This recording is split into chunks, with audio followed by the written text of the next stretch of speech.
You need to let me in that pool right now, or I'm calling the cops. The HOA president stood at my gate, arms crossed, dripping wet in a cheap swimsuit, looking like a furious water demon. I leaned against my fence, sipping iced tea. Go ahead, I said, smirking. Let's see how that works out for you. It all started when I moved into this neighborhood a few months ago. It was the perfect house, large backyard, peaceful community, and best of all, a private pool. I'm a lawyer by profession, which means I deal with enough drama at work. The last thing I needed was neighborhood politics interfering with my personal life. That's why I specifically bought a non-HOA home. My property was built before the HOA took over, meaning their rules didn't apply to me. Or so I thought. Enter Victoria, the self-proclaimed queen of the neighborhood. She wasn't just an HOA president. She was a tyrant, the kind of person who would measure your grass with a ruler and leave a fine in your mailbox if it was half an inch too long.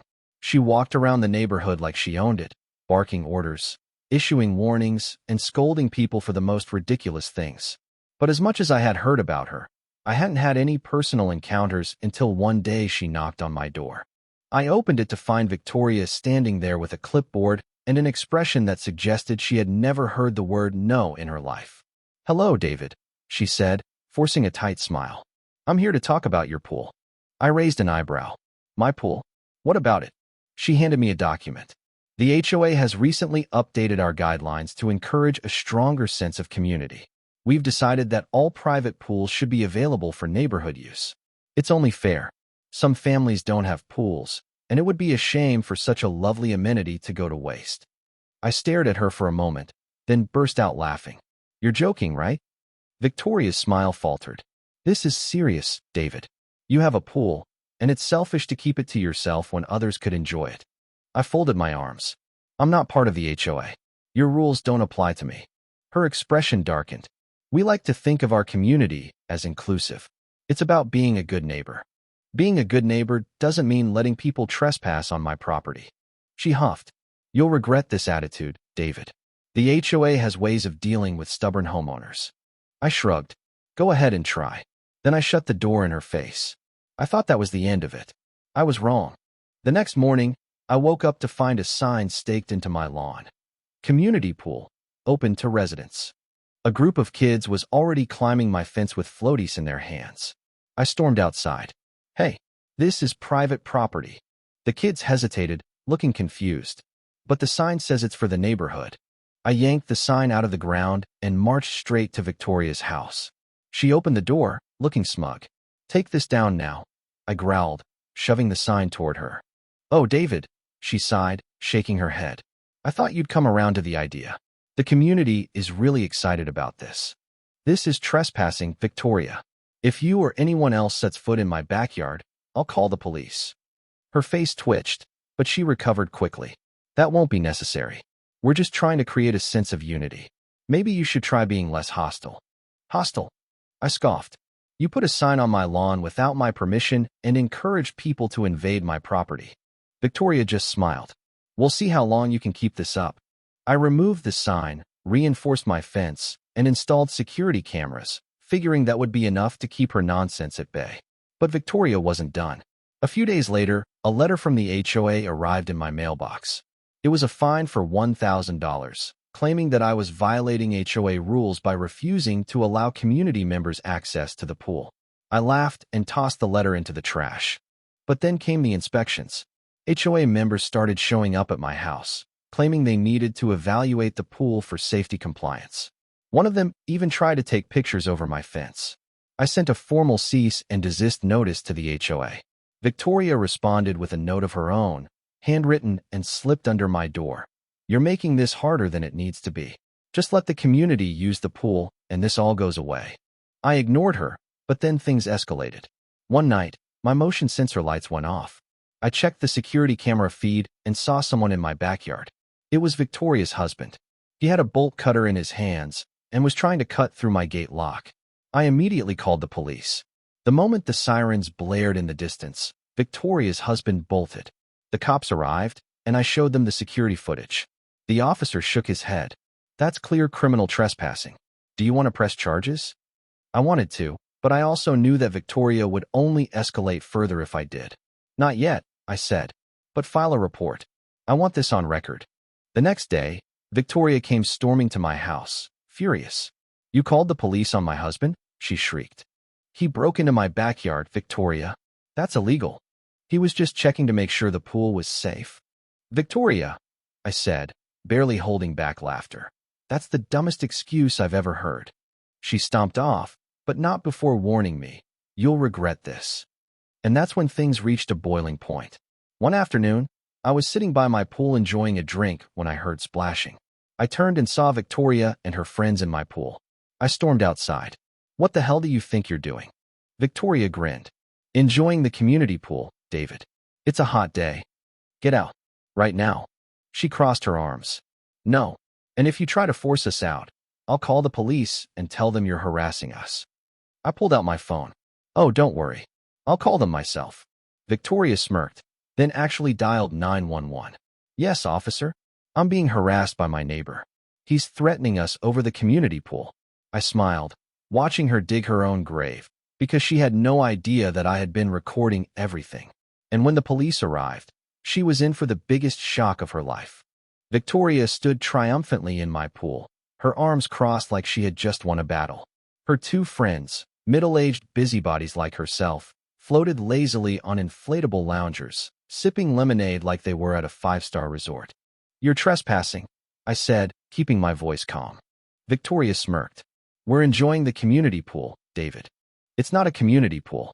"Well, the neighborhood disagrees, and the HOA has officially declared that private pools should be accessible to all residents." I pulled out my phone. "I'm giving you one last chance to get out before you face real consequences." Victoria scoffed. "What are you going to do? Call the cops?" I smirked. "No, you already did." Her confidence faltered as she realized I was right. A moment later, the sound of approaching sirens filled the air. The police arrived within minutes, stepping out of their squad car with a look of pure confusion. Two officers, both middle-aged men who looked like they had dealt with their fair share of ridiculous HOA disputes, approached the scene. "What seems to be the problem?" the first officer asked. Before I could say anything, Victoria rushed forward, dripping wet and playing the victim. "Oh, thank goodness you're here. My neighbor has been harassing us.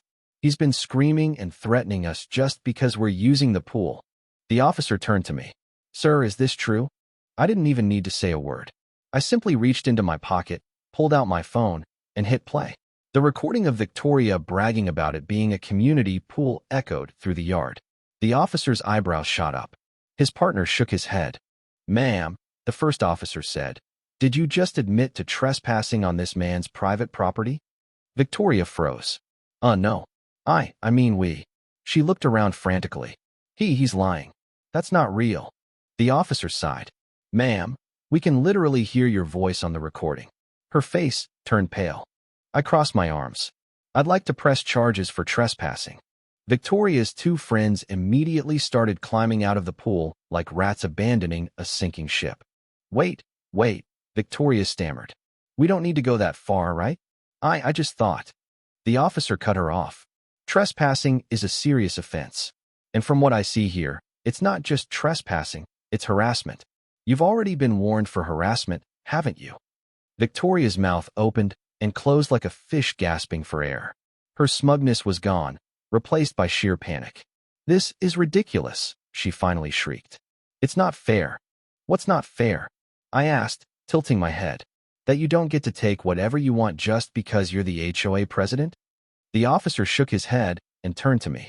"Do you want to move forward with pressing charges?" I considered it. Oh, how tempting it was. But I knew Victoria would play the victim if I went that route too soon. No, I wanted her humiliation to be thorough. "Not yet," I said finally. "But I want this documented." Victoria exhaled in relief. The officers gave her a final warning before telling her to leave my property immediately. She grabbed her towel and scurried away like a dog with its tail between its legs. But I knew Victoria. She wasn't done. The next day, I woke up to find an HOA violation notice taped to my front door. It read, "Dear homeowner, you are in violation of HOA Rule 17B, Community Amenities Policy. Failure to comply will result in additional fines and possible legal action." I rolled my eyes. The audacity of this woman. I wasn't part of the HOA. I never signed any agreement with them. Their rules had no legal standing over me. But Victoria was about to learn that the hard way. Later that evening, she held an emergency HOA meeting. I knew this because one of my neighbors, Lisa, a kind woman who also despised Victoria, invited me to listen in. I didn't even have to sneak in. Lisa FaceTimed me and kept her phone camera pointed at Victoria while she ranted at the board. "We can't allow this kind of selfishness in our neighborhood." Victoria huffed, slamming a stack of papers onto the table. "David Miller thinks he can just ignore the rules." "Well, I say we make an exception." A nervous-looking man sitting across from her, clearly one of the HOA board members, cleared his throat. "Victoria, we can't enforce HOA rules on a property that isn't under our jurisdiction." "He's being difficult," Victoria snapped. "It's unfair that he has a pool while the rest of us don't. He should want to share." Lisa panned the camera around the room. Most of the board members looked uncomfortable. Finally, one of them spoke up. "Victoria, legally, we can't do anything about this." Victoria's eye twitched. "Then we'll make him want to comply," she said with a twisted smile. I frowned. That didn't sound good. The next morning, I woke up to find my mailbox stuffed with fake fines. A letter from the HOA claimed I owed over $5,000 in penalties for refusing to follow the pool sharing policy. I took the letter, walked over to Victoria's house, and knocked on her door. She opened it with a smug grin. "Oh, David," she said sweetly. "Did you come to pay your fine?" I held up the letter and ripped it in half. "Nice try.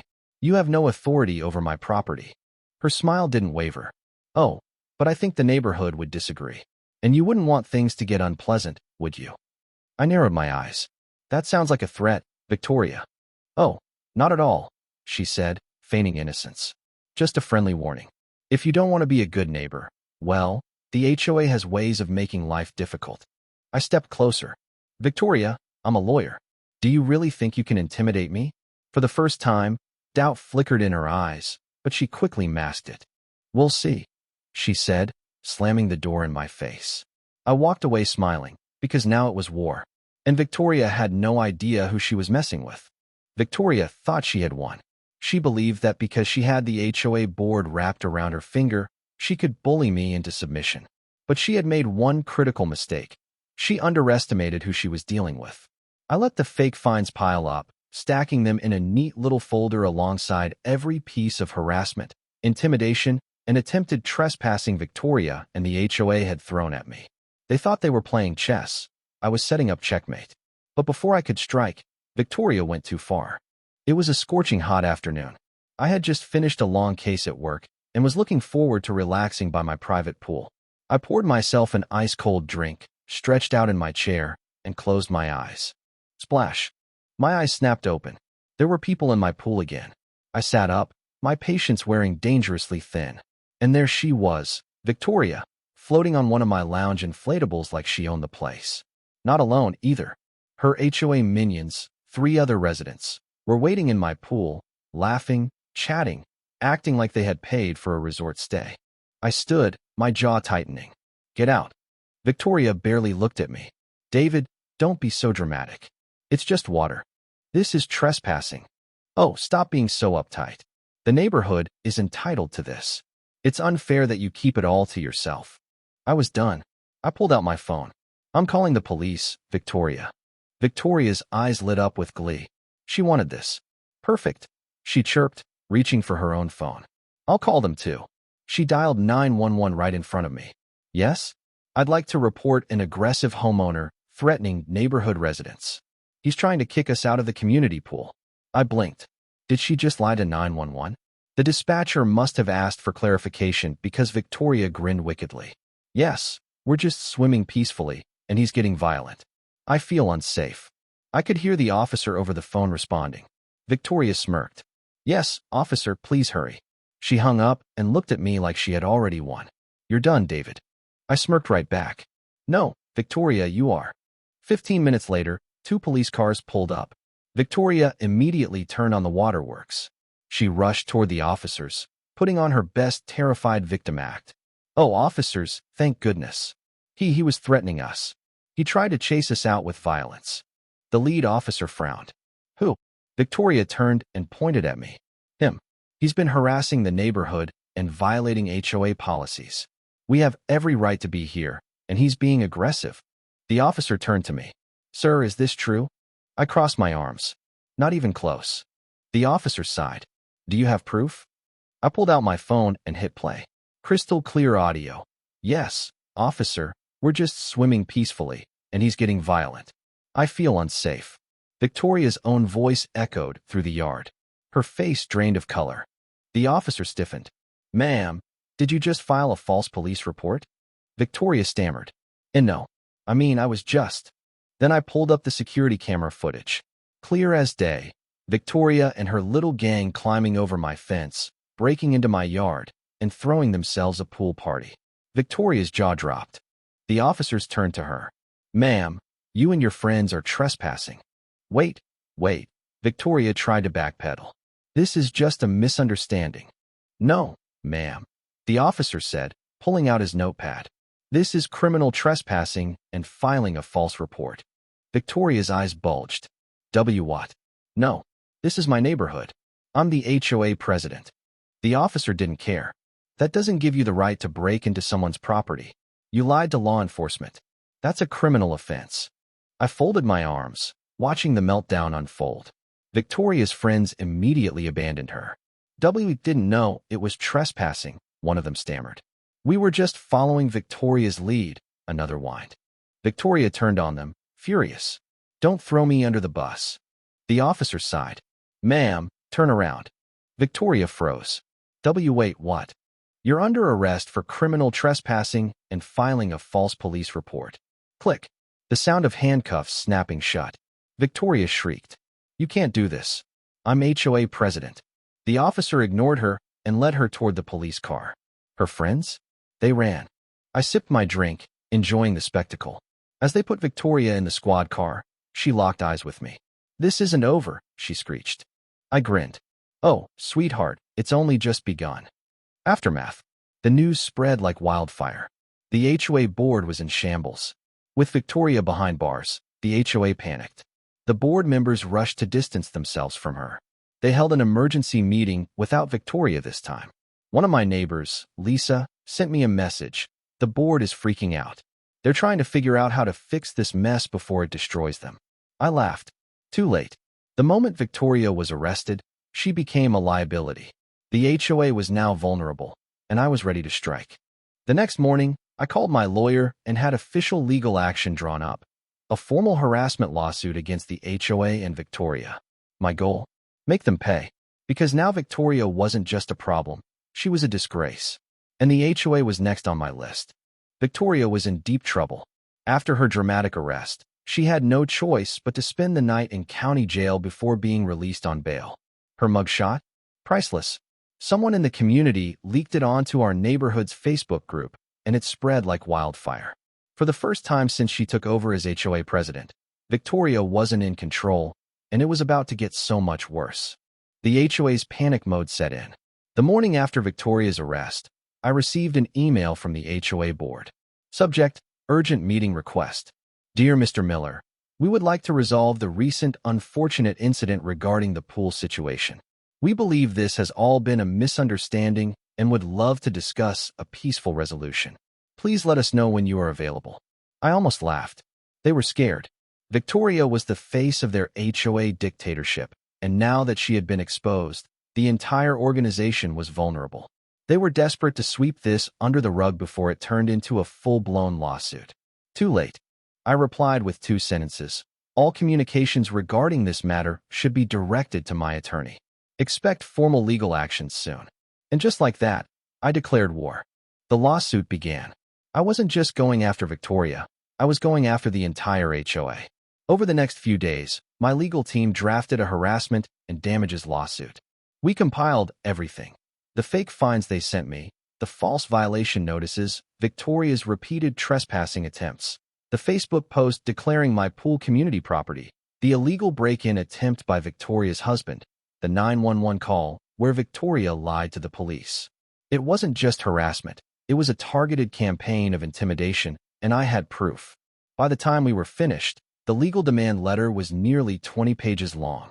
I sent it to the HOA's board, giving them 2 options: settle immediately, pay me damages, publicly apologize, and issue a legal agreement stating they would never harass or fine me again, or go to court where I would expose everything and drag their name through the mud. I gave them 5 days to decide. Meanwhile, Victoria's world fell apart. Her arrest had made her the laughingstock of the community. Neighbors who had once feared her now openly mocked her. Some even put up "no trespassing" signs in their yards, a direct jab at her hypocrisy. The HOA board? They abandoned her. They removed her as president, claiming that she had acted without their approval, which was a blatant lie. I had proof they supported her actions. And then came the lawsuit bombshell. I received a panicked email from Victoria's personal lawyer. "Mr. Miller, my client, Victoria, deeply regrets the events that have transpired. She wishes to resolve this matter amicably. Would you be open to a private discussion before proceeding with legal action?" Translation: Victoria was screwed, and she knew it. That evening, I heard a knock at my door. I opened it to find Victoria standing there, looking nothing like her usual self. Her confidence was gone. No clipboard, no smug grin, just a tired, desperate woman clutching a folder. "David, can we talk?" she asked hesitantly. I leaned against the door frame. "Talk about what? Trespassing? Harassment? Filing false police reports?" She winced. "Look, I made some mistakes. I got carried away, okay? I thought I was doing the right thing for the community. By trying to steal my property?" She exhaled sharply. I didn't think it would go this far." "Oh, it's going even further," I said. "Unless you're here to write me a check, I have nothing to say to you." She held up the folder. "I'll resign from the HOA. I'll send out a public apology. Please, just drop the lawsuit." I took the folder and glanced through it. A formal resignation letter from the HOA, a written apology, and a personal check for $5,000. I laughed. "This is cute, Victoria, but it's not nearly enough." Her face twisted. "David, please. My husband's furious. I've lost my position. People are harassing me. I can't afford to lose more." I handed the folder back. "That's not my problem. You made your bed. Now lie in it." I shut the door in her face. The final blow came the next morning. My attorney sent the final warning to the HOA board. They had 24 hours to agree to the settlement, or we were going to court. At the 23rd hour, they caved. The HOA agreed to pay me $50,000 in damages, issue a public apology for harassment, and sign a binding legal agreement that they would never fine, threaten, or target me again. And just like that, I won. 3 months later, a for sale sign appeared in Victoria's yard. She was leaving. Her reputation was destroyed. She had gone from HOA queen to social outcast. I watched as the moving trucks arrived, sipping a drink by my private pool. Before she left, I sent her a little gift, a pool float with the words "private property" printed on it. No note, just the message. She never responded, but I knew she got it. And that was enough. Victoria was gone. After months of chaos, lawsuits, and her public downfall, she finally packed her bags and left. Her house sold within weeks, and I didn't even know where she moved to, nor did I care. But the story wasn't over yet, because now it was the HOA's turn to suffer. With Victoria out of the picture, the HOA was in complete disarray. Their golden dictator, their fearless enforcer, was exposed as a criminal, sued for harassment, and humiliated in front of the entire community. And now they were stuck paying me $50,000 in damages. Word got out fast. Neighbors who had hated Victoria for years finally had the courage to speak up. Residents started demanding transparency, asking where their HOA fees were actually going. At the next HOA meeting, one I attended purely for entertainment, things exploded. "You wasted our money fighting a lawsuit over a pool that wasn't even under HOA control," one angry homeowner shouted. "Why did we pay fines if they weren't legally enforceable?" another neighbor added. A woman in the back stood up, waving a stack of documents. "I checked our finances. Where the hell is all our money going? We pay thousands a year, and somehow we're in debt." The HOA board members looked like cornered rats. They had no good answers. Victoria had kept tight control over everything, and with her gone, the cracks were impossible to hide. A group of residents demanded a financial audit.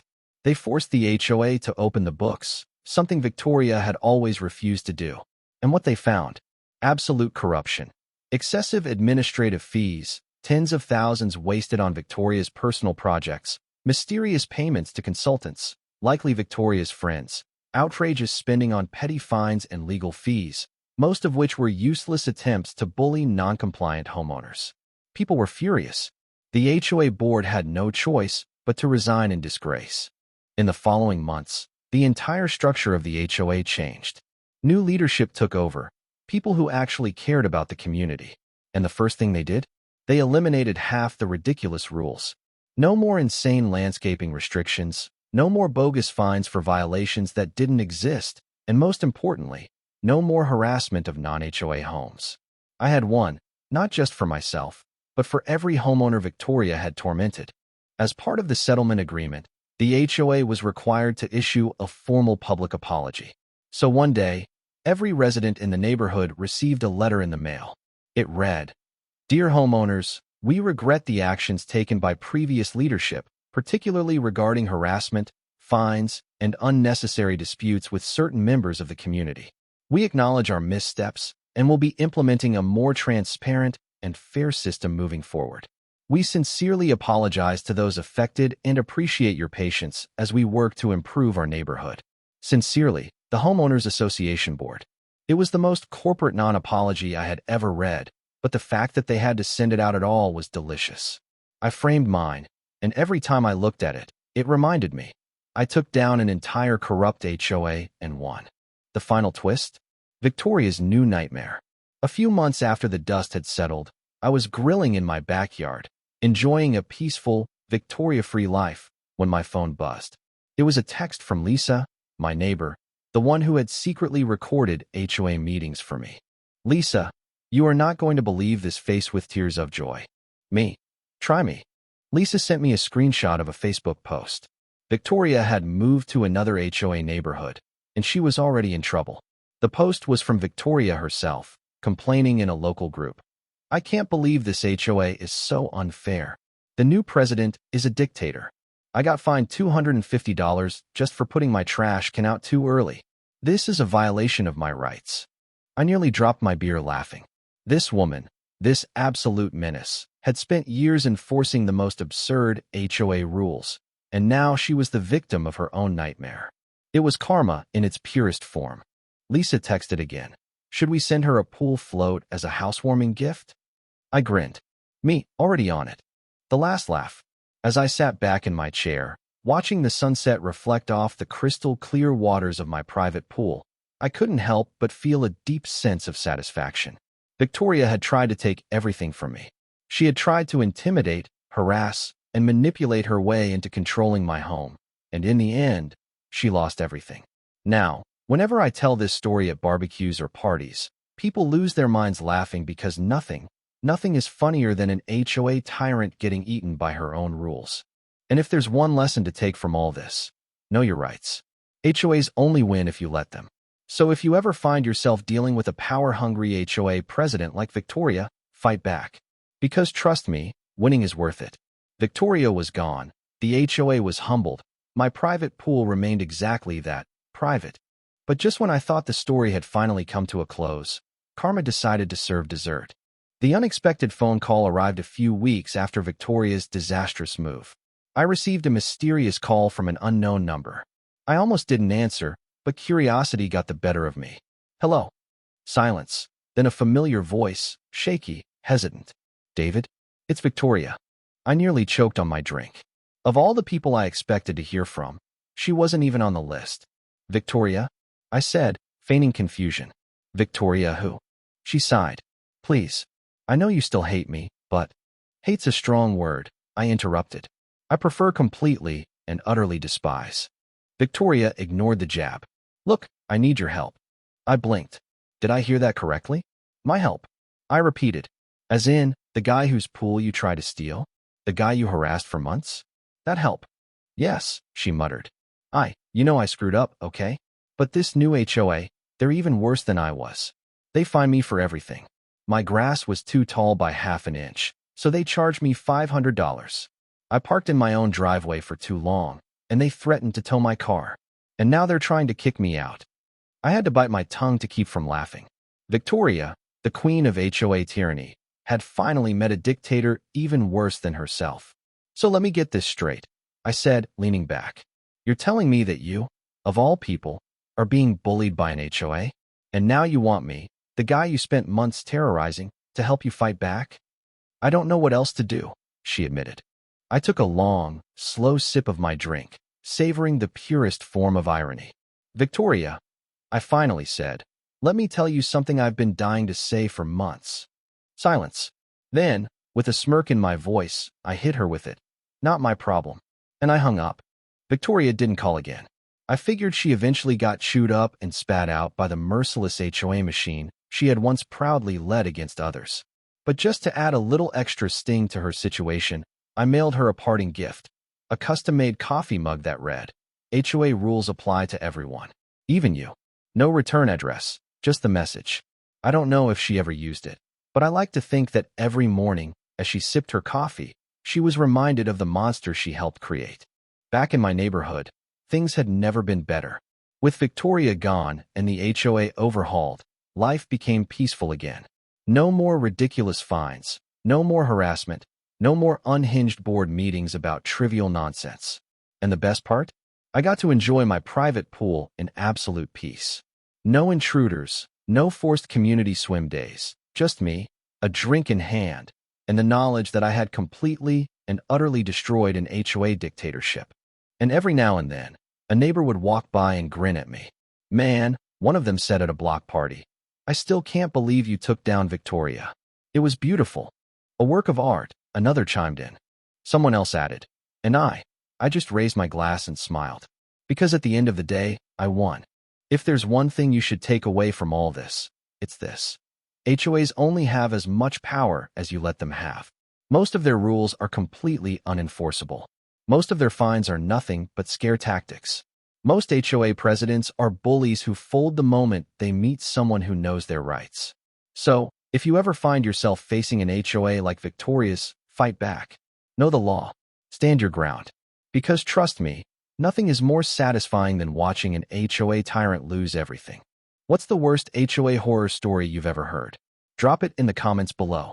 And if you loved watching Victoria get exactly what she deserved, hit that like button, subscribe, and stay tuned for the next insane HOA story. Because let's be real, there's always another HOA nightmare waiting to happen, and I'll be right here, ready to tell the story. See you in the next one.